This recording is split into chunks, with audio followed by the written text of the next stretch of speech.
Ramkumar sir, അങ്ങനെ ക്രിമിനലുകളെ ഒക്കെ പിടിക്കാൻ വേണ്ടി, ക്രിമിനലായ ആളുകളെ പിടിക്കാൻ വേണ്ടി ഒരു രാഷ്ട്രീയ പാർട്ടിയുടെ ഓഫീസിൽ ചെല്ലരുത്, അങ്ങോട്ടൊന്നും കടന്നു കയറരുത് എന്നുള്ള നിയമമൊന്നും രാജ്യത്ത് നിലവിലില്ല എന്നാണ് ഞാൻ മനസ്സിലാക്കുന്നത്.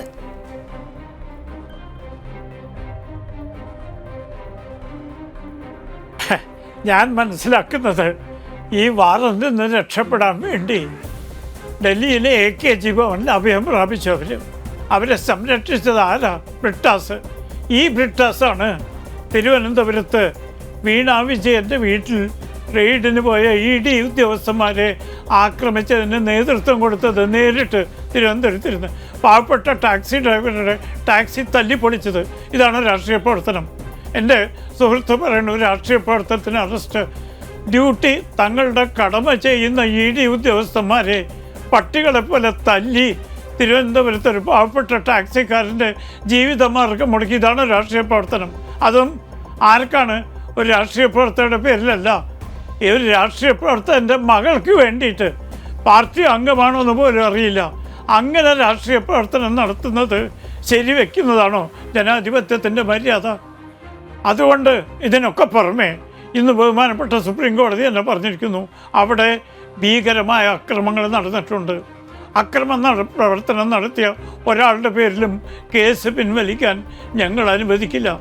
4000-ഓളം ഗുണ്ടകൾ വിവിധ കേസുകളിൽപ്പെട്ട ആളുകളുടെ പേരുകൾ സുപ്രീം കോടതി മുമ്പാകെ സമർപ്പിച്ചിട്ടുണ്ട്. അവർക്കൊന്നും ഒരിക്കലും സംരക്ഷണം കൊടുക്കരുത് എന്ന് ബഹുമാനപ്പെട്ട സുപ്രീം കോടതി പറഞ്ഞു. ഗുണ്ടകളെ വെച്ച് ഈ CJP പ്രവർത്തകർക്കൊപ്പം ചേർന്ന് അസ്ഥിരത ഉണ്ടാക്കാൻ ശ്രമിക്കലാണോ ജനാധിപത്യപരമായ രാഷ്ട്രീയ പ്രവർത്തനം?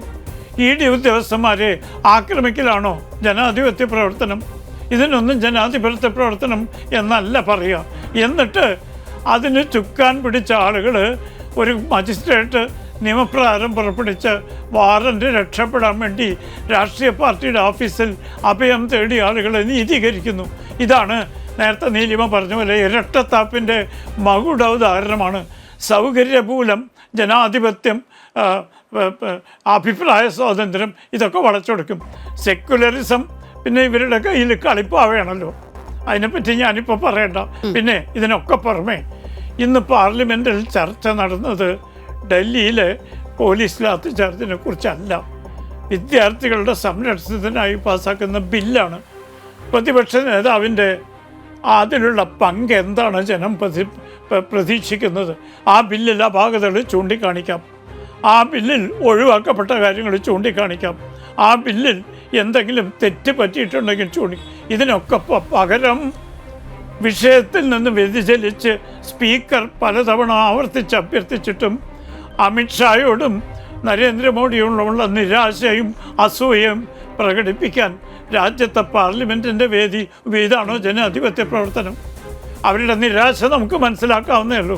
കാരണം അധികാരമില്ലാതെ ജീവിക്കാൻ ശീലിച്ചിട്ടില്ലാത്തൊരു പാർട്ടിക്ക് കഴിഞ്ഞ 10-15 കൊല്ലമായിട്ട് അധികാരം നഷ്ടപ്പെടും. നിരാശ നമുക്ക് ആലോചിക്കാം, അത് മനസ്സിലാക്കാവുന്നേ ഉള്ളൂ. പക്ഷേ അതിന് ഇടിയറ്റ് വിളി വേണോ? മാന്യമായ ഭാഷ ഉപയോഗിച്ചുകൂടെ? ഇതൊക്കെ ഈ രാജ്യത്തെ ജനങ്ങൾ കാണുന്നുണ്ട്. ഈ കപടമതേതരവാദികൾ എത്ര വർഗീയത പറഞ്ഞാലും അവർക്കത് തിരിച്ചടി കിട്ടിക്കൊണ്ടിരിക്കുകയാണ്. എന്നിട്ടും അവരത് മനസ്സിലാക്കാൻ കഴിയുന്ന രാഷ്ട്രീയ പക്വത കാണിക്കുന്നില്ലല്ലോ എന്ന സഹതാപമാണ് അവരുടെ പേരിൽ തോന്നുന്നത്.